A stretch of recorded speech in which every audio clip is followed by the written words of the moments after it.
एक महत्त्वाची बातमी आहे। मुख्यमंत्री देवेंद्र फडणवीस यांनी कसपटे कुटुंबासोबत संवाद साधला। वैष्णवी हगवणे प्रकरणामध्ये आरोपींना सोडणार नाही असं देखील देवेंद्र फडणवीस यांनी म्हटलंय।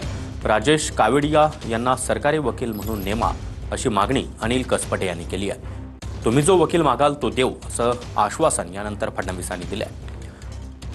दरम्यान गिरीश महाजन हे कसपटे कुटुंबियांच्या भेटीसाठी पोहोचले, त्यावेळी त्यांनी मुख्यमंत्र्यांसोबत कसपटे कुटुंबाचा संवाद घडवून आणला।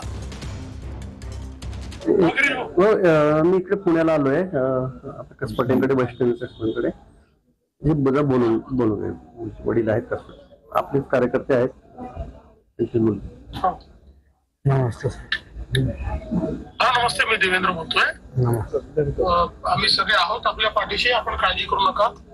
ही सगळी फार कठीण परिस्थिती आपल्यावर आली आहे, पण बिलकुल आम्ही सरकार पोलीस सगळे आपल्या पाठीशी आहोत। बिलकुल काळजी करू नका आपण। हो सर। आणि अशा लोकांना धडा शिकवल्याशिवाय आपण शांत बसणार नाही। हो सर। फार वाईट वागले, बिलकुल यांना सोडायचं नाही आपल्याला। समजदार साहेब चांगले, त्यांना माझ्या मुलीला न्याय द्या साहेब। नक्की न्याय देऊ आपण, काय काळजी करू नका, नक्की न्याय देऊ। आणि जे करायचं जे करता येईल, कडक जे करता येईल, कठोरात कठोर करता येईल ते करू आपण, काळजी करू। साहेब एक विनंती, हॅलो सांगा ना।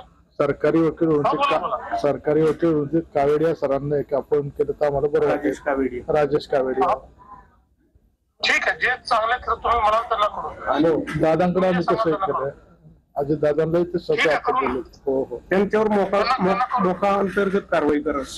मोका कसा लागेल तुम्ही हो ते बघा, मी तुम्हाला सांगतो, कायद्यात जे बसेल ते सगळं कठोरात कठोर जे बसेल ते करू कायद्यामध्ये, आणि तुम्ही सांगाल तो वकील करू। हो सर। राजेश कावेडिया राजेश ठीक आहे। तुम्ही गिरीश भाऊंचं नाव देऊन द्या, मी ते घेऊन देतो ना।